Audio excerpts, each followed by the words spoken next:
Hello friends, welcome back to my channel. আশা করি সবাই ভালো আছো, আমিও ভালো আছি। আচ্ছা, প্রথমে যে একটা কথা বলে নিই আগে। আমি গতকালকের ভিডিওতে আমি একটা ভুল ইনফরমেশান তোমাদের দিয়েছিলাম, যেটা আমার দেওয়া উচিত হয়নি। সেটা আগে রেকটিফাই করে নেবো। সেটা হলো যে আমি বলেছিলাম যে প্রদীপরা যেখানে ঘুরতে যাবে সেখানে সম্ভবত ওর বাবা যাবে না। বাবা বাদ গেল কেন, এই ধরনের কোনো একটা কথা বলেছিলাম, কিন্তু আমার একটু ভুল শোনা হয়ে গেছিলো, বা আমার আরেকবার ভিডিওটা দেখে করা উচিত ছিল, কিন্তু আমার ভিডিও হয়ে গেছে, তারপর আমি ভিডিওটা দেখেছি। যাই হোক, তখন আর রেকটিফাই করার রাস্তা ছিল না, অলরেডি ওটা আপলোড হয়ে গেছিলো, সেই জন্য ওটাকে আমি রেকটিফাই করতে পারিনি। কিন্তু আমি ভেবেছিলাম যে পরের ভিডিওতে এটা আমি তোমাদের অবশ্য করেই জানিয়ে দেবো। যাই হোক, আমার একজন ভিউয়ার্সও তোমার এই ব্যাপারটা জানিয়েছে আমাকে, তাকেও ধন্যবাদ। এবং তোমাদের কাছে আমি ক্ষমা চেয়ে নিচ্ছি একটা ভুল কথা বলার জন্য, যেটা পরিষ্কার ভিডিওতে শোনা যাচ্ছে সেটা আমি ভুল কী করে বললাম সেই জন্য। তাহলে তোমরা আমায় ক্ষমা করে দিও, আর আমি আমার ভুলটা স্বীকার করে নিলাম। আজকে ভিডিওটা স্টার্ট করি, ঠিক আছে? হ্যাঁ, অবশ্যই বাবা গেছে, ফুল ফ্যামিলি গেছে, একটা ভীষণ সুন্দর জিনিস। আমি আগে ভিডিওটা করছি, অবশ্যই কন্ট্রোভার্সি ভিডিও। প্রথমে আমি কিছু ভালো জিনিস যেটা আমার ভালো লেগেছে সেটা আগে আমি তোমাদের সঙ্গে শেয়ার করব, তারপর অবশ্য করেই কন্ট্রোভার্সিতে, মানে যেটা কন্ট্রোভার্সিয়াল টপিক সেটাতে চলে আসবো। তাহলে প্রথমেই বলি, বাবা গেছে, আমি যেটা নিয়ে সন্দেহ প্রকাশ করছিলাম, উনি গেছেন বা যাচ্ছেন, গিয়ে এনজয় করেছেন যে নিকো পার্কে। যে পুরো ব্যাপারটা, যে পুরো ভিডিওটা দেখলাম কন্ট্রোভার্সি পরে, আগে যেটা ভালো লেগেছে, খুব ভালো লেগেছে একসাথে এনজয়মেন্টটা। হ্যাঁ, বিশেষ করে দেখো, বাচ্চা বুড়ো সবাই করবে, এটাই স্বাভাবিক, কিন্তু এই যে বাবা নামক একটা কি বলবো মানুষ বাড়িতে রয়েছে, তাকেও যে একটু আনন্দ দিতে হয়, তারও একটু খেয়াল রাখতে হয়। সে সারাটা জীবন সেভাবে কিছু করে উঠতে পারেনি তার পরিবারের কথাই ভেবে। তা এই সময় যদি তারই ছেলে বা মেয়ে তাকে একটু হলেও আনন্দ বা মনে সুখ বা যেগুলো পাওয়া হয়নি সেই অপূর্ণ জিনিসগুলো তাকে দিতে পারে, আমার মনে হয় এর থেকে বড় পাওয়া আর কিছু নেই। আর সবার পরে একটা কথা আমার বলা উচিত, দেখো ভাই, আমরা কন্ট্রোভার্সি ক্রিয়েটাররা যেইভাবে চন্দীপের পিছনে পড়ে থাকি, বাবা কোথায়, বাবা নেই কেন, বাবাকে দেখা যাচ্ছে না কেন, অবভিয়াসলি ভিউয়ার্সরাও বাবাকে কেন বাদ, বাবা কেন পাহারাদার, বাবা কেন চৌকিদার, হ্যান ত্যান যা খুশি বলেছি। তো তা বলেছি মানে কাউকে ছোট করার জন্য বলিনি, অবশ্যই তাকে তার পজিশানে দেখার জন্য বলেছি।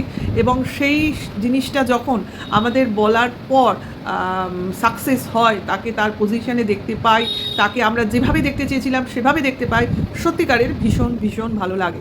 দেখো ভাই, সর্বোপরি কন্ট্রোভার্সি ক্রিয়েটার হলেও সর্বোপরি আমরা মানুষ। যাই হোক, আমরা যে এই ব্যাপারটা ঘটাতে পারলাম বা জিনিসটা হলো, একজন বয়স্ক লোক এনজয় করলেন এইভাবে, এই জন্য আমাদের কি একটুও উনি ধন্যবাদ দিতে পারেন না? ইয়ার কি মানলাম, ওনার ধন্যবাদ না দেওয়াতে আমাদের কিছু যায় আসে না। আমরা আনন্দ পেয়েছি, উনি আনন্দ করেছেন দেখে, ঠিক আছে?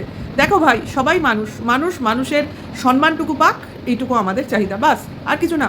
কাউকে ছোট করা বা উঁচুতে তোলা এগুলো উদ্দেশ্য না। উদ্দেশ্যটা হচ্ছে যে মানুষ মানুষকে সম্মান করবে, মানুষ মানুষকে ভালোবাসবে, তার প্রাপ্য মর্যাদাটুকু তাকে দেবে। বিশেষ করে বাবা মারা তাদের প্রকৃত সম্মানটুকু পাবে, হ্যাঁ, কেয়ারটা পাবে, এই ব্যাপারগুলো, ব্যাস। আর এর থেকে বেশি আর কি চাওয়ার আছে? হ্যাঁ, তা বলে আজ ভালো বলছি বলে কাল খারাপ দেখলে আবার বলবো না, এমনটা কিন্তু নয়। অবশ্যই বলবো, কারণ ওটাই আমাদের কাজ। কারণ কারোর কিছু বেয়ারা দেখলে অবশ্য করেই সেটা সমালোচনার বিষয়বস্তু হয়ে পড়ে। তাহলে বাবা খুব মজা করেছেন, দেখে বোঝা যাচ্ছে, তার নাতির সঙ্গে, এবং অবশ্যই যারা ছিলেন গেস্ট তাদের সঙ্গেও নিকো পার্কে যাওয়া হলো সবাই মিলে। এবং ঘুম চোখে, খুব ভোরবেলা 7টার সময় বেরোলো বললো, রাস্তা থেকে সেই কর্মকার হোটেলে জলখাবার খেয়ে নিকো পার্কের উদ্দেশ্যে। কিন্তু এইখানে একটা কথা বলে দিই, যে এই কাকু কাকিমারা না কলকাতাতেই ছিলেন, তাহলে ওনারা উল্টে কৃষ্ণনগর এলেন, মানে ওদের বাড়িতে, তা আবার কলকাতায় গেলেন, মানে ঘুরপাত হলো না? যদি নিকো পার্ক যাবেই ভেবে থাকে, তাহলে কেন এরা চলে এলো না?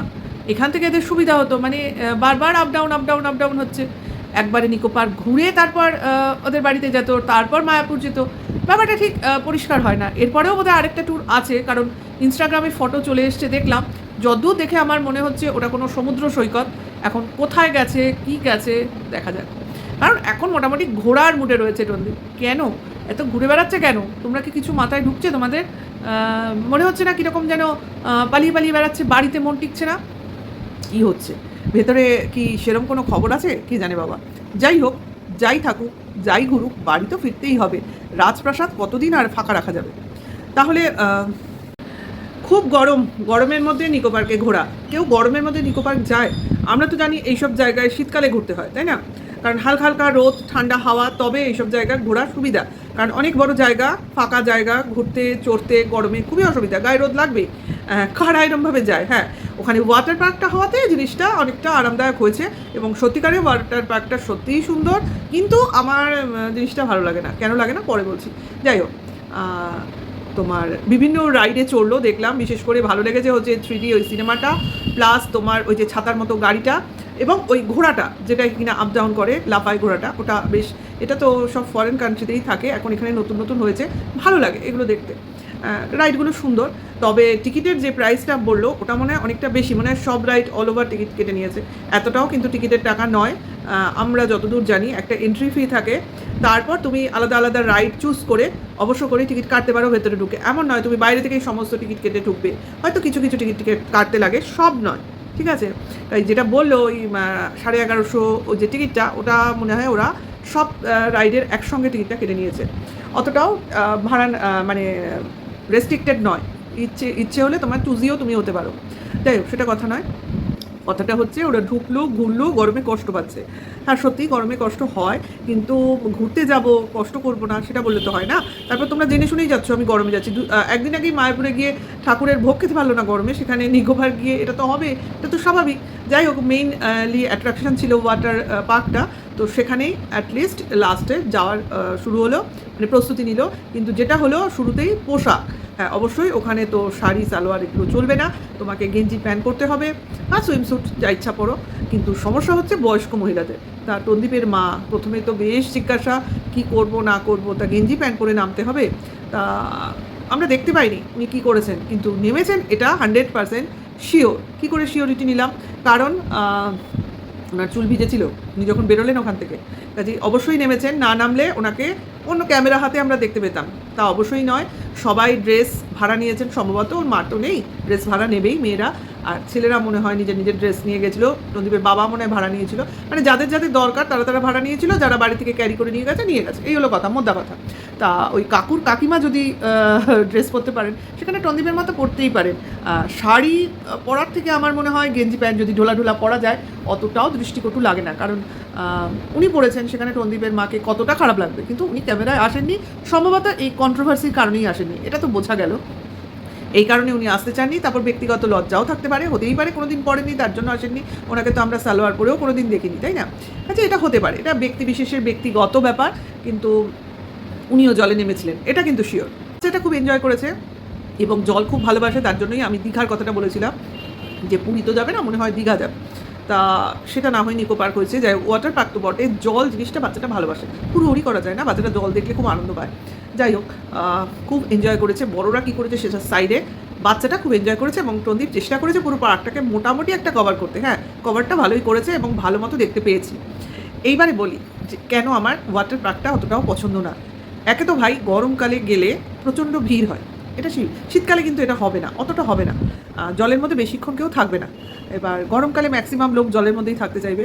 তারপরে আমরা যেটা সমুদ্রে থাকি সেটা কিন্তু একরকম জিনিস, জল কিন্তু ওখানে স্ট্যাগনেন্ট নয়, বয়ে যায়। হ্যাঁ, নদী সমুদ্র যেটা হয়, যে কারণে আমার পুকুরের জলও কিন্তু পছন্দ নয়। যাই হোক, তবু লোক বলবে ওখানে রোদ পড়ে অমুক পড়ে, তবু আমার পুকুরের জলটাও পছন্দ না। নদী সমুদ্রের ব্যাপারটা আলাদা, কিন্তু ওখানেও জলটা কিন্তু স্ট্যাগন্যান্ট, যদিও জল একদিকে বেরোয় আবার জল ভরে, সেটা অন্য ব্যাপার, সেই মুহূর্তে তো হয় না। তাহলে এতগুলো লোক ওই জলে স্নান করছে, বাচ্চা কাচ্চা শুদ্ধ সেটাকে এনজয় করছে, আমার না এটাকে সায়েন্টিফিক লাগে না ভাই। সে তোমরা যে যাই মনে করো, আমার সত্যিকারের সায়েন্টিফিক লাগে না। একই জলে এত লোক আমি নিতে পারি না। ওই পা ভেজালাম ওই অবধি, ফুল মাথা ভিজিয়ে ডোবা, ওটা হবে না, ওটা পারবো না, আমার ভেতর থেকে আসে না। সেই জন্য আমি আমার ব্যাপারটা বললাম, কার কী হলো সেটা আলাদা কথা। তাহলে তো লোকে বলবে সুইমিং পুলে লোকে কী করে, হ্যাঁ সেই তো, সেটা তো ব্যাপারই, কিন্তু বললাম না, এটা আমার ব্যক্তিগত ব্যাপার, যে কারোর সঙ্গে একটা স্ট্যাগন্যান্ট জায়গায় জল শেয়ার করাটা, এটা কিন্তু আনসাইন্টিফিক আমার মনে হয়। সমুদ্র ব্যাপারটা আলাদা। এবার দেখো যার যার বিচার বিবেচনা সে সেভাবে করবে, সেটা কথা না, কিন্তু এখানে কিন্তু ভিড়টা অনেক বেশি, অনেক অনেক বেশি, সেই জন্য বললাম আর কি। এবার সবাই তো তোমার কনসার্ন হয় না যে আমরা একই জায়গায় এভাবে চান করছি, এই করা উচিত হয় না, ওই করা উচিত হয় না, সবাই সব জিনিসটা বুঝবে না। কাজেই বুঝতেই পারছো, 5 রকম লোক, 5 রকম তাদের অভ্যাস, 5 রকম তাদের অভিব্যক্তি। কাজেই এইরকম জায়গায় বাচ্চা কাচ্চা নিয়ে আমার মনে হয় হেলদি ব্যাপারটা না। এবার যার যার ব্যাপার, তার তার কাছে জায়গাটা সুন্দর, দেখতে ভালো লাগছিল এবং ওরা খুব এনজয় করেছে, এটাই হলো অলমোস্ট কথা। ঠিক আছে, তাহলে এখানে কন্ট্রোভার্সির কী এলো? কিছুই এলো না। ব্যাপারটা হচ্ছে যে টন্দীপ গরমে ঘুরতে গেছে, এটা ওর উচিত হয়নি। দ্বিতীয়, মা যাবে কি পোশাক পরবে সেটাকে দেখাতে পারলো না কেন? কন্ট্রোভার্সির ক্রিয়েটারদের ভয়, যে কে কী বলবে, কে কী করবে। কিন্তু আমার তো মনে হয় টন্দীপের এটা ভাবা উচিত না, কে কী বলবে কে, তাহলে তো ওই আজকে যে ব্যাপারটা ঘটছে ওর জীবনে সেটাই তো ঘটতো না, তাই না? কারোর পরোয়া করে বলে তো আমার মনে হয় না। কাজেই আমি যেখানে গেছি যেরকম সেই জায়গার আউটফিট আমি সেটাই পরবো, সোজা কথা। এখানে তো আমার হাতে নেই যে আমি ইচ্ছে করে আমি শাড়ি পরেও নামতে পারতাম বা আমি সালোয়ার পরেও নামতে পারতাম, সেটা কিন্তু ব্যাপার নয়, সেটা কিন্তু হবে না। হ্যাঁ, যেটা যেখানকার ডেকোরাম সেটা আমায় মেনটেন করতে হবে, এখানে দেখালেও কিছু যেতেও এসতো না। যাই হোক, সেটা দেখায়নি, সেটা পরের কথা। কিন্তু ব্যাপারটা হচ্ছে দেখো, সারাদিন আমি ঘুরলাম, সেই সকালে আমি খাওয়া দেখালাম, সকালে অবশ্য করেই খাওয়া দেখিয়েছে, লুচি তরকারি খেয়েছে সেই কর্মকার হোটেলে, এবং অবশ্যই ছেলের সামনে একটা প্লেট লুচি তরকারি ছিল। কিন্তু পরে আমি প্রথমে ভেবেছিলাম যে বাচ্চার জন্য ওই প্লেটটা, কিন্তু পরে একটু ভালো করে দেখার পর বুঝতে পারলাম না, ওই প্লেটটা টন্দীপেরই প্লেট, যেটা কিনা ও নিজের সামনে না রেখে বাচ্চাটার সামনে রেখেছে। হ্যাঁ, এবং ওই একই প্লেট থেকে ও খেয়েছে, ওর ছেলেও খেয়েছে, কিন্তু এইবার একটু দেখিয়েছে অন্যরকমভাবে, যেটা কিনা পুরীতে গিয়ে দেখিয়ে অনেক সমালোচনার সামনে পড়েছিল যে বাচ্চাটার খাবারটা আলাদা করে দেয়নি, ওর থেকেই তুলে তুলে খাচ্ছে, বাচ্চাটা ছিঁড়ে ছিঁড়ে খাচ্ছে। আজকে আর সেই ভুলটা না করে, হয়তো আমার সঙ্গে কাকু কাকিমা ছিল, সেটাও ব্যাপার হতে পারে, যে তাদের দেখানোর জন্য পুরো প্লেটটা তার সামনে রেখেছে। আবার দেখলাম কাকু নিজের থেকে একটা লুচি তুলে সম্ভবত টন্দীপকে দিয়ে দিল, বাচ্চাটাও খাচ্ছে, ও খাচ্ছে, সেই কথা ভেবে হয়তো হয়তো কিংবা তা সে আর খাবে না সেই জন্যও দিতে পারে। কিন্তু আজকে টন্দীপ একটু চালাকি করেই প্লেটটা ছেলের সামনে রেখেছে, মানে ছেলে খাচ্ছে এই ব্যাপারটা বোঝাবার জন্য। ওর সামনে যে প্লেটটা নেই ও কায়দা করে দেখায়নি, কিন্তু বোঝা গেছে ভাই ও ওখান থেকেও লুচি ছিটছিল। ছেলেকেও বলছিল এখানে রেখে খাও, গরমের জন্য বলছিল। অবভিয়াসলি বাবা হিসেবে ছেলের প্রতি ওর কনসার্ন আছে, এটা কোনো অস্বীকার করার ব্যাপার নেই, কিন্তু এখানে একটা ছোট্ট চালাকিও খেলে গেছে। আচ্ছা, মাঝখানে আমরা শুধু তোমার আইসক্রিম খেতে দেখেছি, গরমের মধ্যে ঘুরে ঘুরে গরম লাগছে, ঘামছে, তারপর আইসক্রিম খাওয়াটা কিন্তু খুবই খারাপ। এটা কিন্তু ঠান্ডা লেগে যাওয়া, ঠান্ডা গরমের একটা কারণ। তারপরে আবার ওই জলে দাপাদাপি, বুঝতেই পারছো, তার মানে এখানে একটু হেলথ ইস্যু এসেই যায়। সেই জন্য বললাম যে এই গরমটা অ্যাভয়েড করতে পারতো।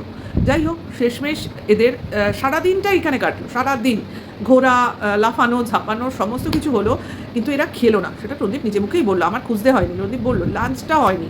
তার মানে এদের বেরোতে বেরোতে নিশ্চয়ই বিকেল হয়ে গেছে, বেরিয়েছে সকাল 7টা, খেয়েছে সকালবেলা আসার আগে, মনে হয় 10টার মধ্যে এরা ঢুকে গেছে, তার আগে খেয়েছে লুচি তরকারি, মাঝখানে শুধু একটা আইসক্রিম, বুঝতে পারছো?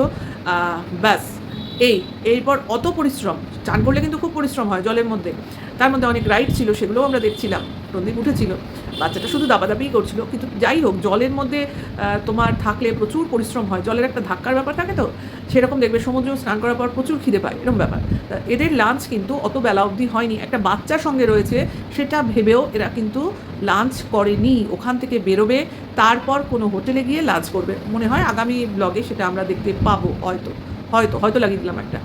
আর আবার কোথাও যাবে সেটা বোঝা গেল, অবশ্যই এটার প্রমাণ ইনস্টাগ্রামের ফটো, তার থেকে খানিকটা বললাম। আর বাবা যে ঘুরেছে ওদের সঙ্গে সেটা দেখে আমার খুব ভালো লাগলো, ওর মা তো অল টাইম ঘোরে, ওর মাকে নিয়ে বলার কী আছে, মা ঘোরেই, মাকে নতুনত্ব কিছু নেই, কিন্তু বাবার ঘোরাটা খুব এনজয় করেছি। ভাই ভদ্রলোক একটু ভালো থাকুন, এটুকুও আমরা চাই, কারণ অনেক ঝঞ্ঝা অনেক ঝামেলা এদের ওপর দিয়ে যাচ্ছে আরও যাবে। কাজে এই মুহূর্তে একটু ভালো থাকা, একটু ভালো মুহূর্ত এদের প্রয়োজন। কিন্তু এই যে কলকাতা থেকে কাকুরা ওখানে গেল, আবার কলকাতায় এলো, এই জিনিসটা ঠিক হজম হলো না। ব্যাপারটা কি চলছে, উলট পালট চলছে মনে হচ্ছে। কারণ কাকুদেরও যে এই জায়গাটা নতুন, সেটা নয়, ওরা অনেকবার এসছেন, বোঝা গেল, টন্দীপ নিজে বললো যে মনে হচ্ছে যেন আমরা ওদের সঙ্গে এসছি, ওনারা আমাদের সঙ্গে আসেনি। এক্স্যাক্টলি তাই, ওনারা ঘোরেন দেখেই বোঝা যায়। আর তুমি ভাই পশ্চিমবঙ্গে থেকেও পশ্চিমবঙ্গের কম জায়গাগুলোই গেছো, বলো না গেছো কোথাও? ও তাহলে কলকাতা ঘুরবে এমন তোমার ব্যাপার নেই, কলকাতায় কম জায়গা আছে, ঘোরা হচ্ছে প্রচুর শখের ব্যাপার। আর তোমার হচ্ছে ব্লগিংয়ের চ্যানেল, সেখানে তোমার ঘোরাটা উচিত, কিন্তু তোমার ঘুরবে তুমি, তোমার তো লোকজন চাই না, কারণ ওই মা বাবু আর বাচ্চা নিয়ে তো ঘুরলে লোক দেখবে না, মানে সেরকম মজাও হবে না, তার জন্য লোকজন ডাকতে হয়। তোমার আগে বউ ছিল, কাজেই প্রয়োজন হয়নি, এখন তো বউ নেই, কাজেই প্রয়োজন তো লাগবে, একটা ফিমেল মেম্বার তো লাগবে, একটু অন্য লোকজন তো লাগবে, এইসবের জন্য প্রবলেম হচ্ছে। আর এটা খুব সত্যি কথা যে পশ্চিমবঙ্গে থেকেও সেরকমভাবে বিভিন্ন জায়গা ঘোরেই নি, কলকাতায় আসেনি, সেভাবে ঘোরেনি, তো অন্য জায়গা কী করে ঘুরবে। আর ওনারা এমনিই অনেক জায়গায় ঘুরেছেন, আবার তো শুনলাম মায়াপুরে অনেকবার গেছেন, তাহলে বুঝতেই পারছো কোনো জায়গাটাই নতুন নয়, শুধু উনি টন্দীপের জন্য ঘুরছেন, বা অন্য কোনো কারণও থাকতে পারে, হয়তোবা শুনছিলাম টন্দীপরা ওই কাকু কাকিমার বাড়িতেও হয়তো কোনো কারণে যাবেন, কোনো অনুষ্ঠান আছে হয়তো, হয়তো ওনার মেয়ের বিয়েও হতে পারে, কারণ ওনার মেয়ে তো প্রথমে ফার্স্ট দেখায় ভেবেছিলাম বয়স কম, কিন্তু এখন যত ডে বাই ডে ব্লগ দেখছি ওর হাইট দেখে বা মুখ দেখে যেটা মনে হয়েছিল সেটা নয়, মেয়েটার বিয়ের বয়স হয়েছে, সম্ভবত বিয়েও হতে পারে, অনুষ্ঠান শুভ অনুষ্ঠান হতে পারে। আমার মনে হলো জাস্ট কথাবার্তার মধ্য থেকে ওরা যে কথা বলে তার থেকে যে কথাগুলো বলে তার মধ্য থেকে আমার হিন্টস পেয়ে মনে হলো যে টন্দীপদেরও হয়তো বা ওখানে যেতে হবে, কিছু অনুষ্ঠান আছে, তা এটাই ধরে নেবো, তাই না? তা যাই হোক, ব্লগিংটা শেষ হলো, আমিও আমার ভিডিওটা এখানে শেষ করি, নেক্সট পার্টে দেখি কী দেখায়, অবশ্য করেই আমরাও উদ্গ্রীব হয়ে রইলাম দেখার জন্য। তোমরাও যদি ভিডিওটা ভালো লাগে তাহলে লাইক কমেন্ট শেয়ার করো, নেক্সট ভিডিও ওয়েট করো, এবং অবশ্য করেই আমার সঙ্গে থেকেও সাবস্ক্রাইবার নতুন হলে বেল আইকনটা টিপে নোটিফিকেশনটা অন করে দিও। এখনকার জন্য এইটুকু, টাটা, বাই।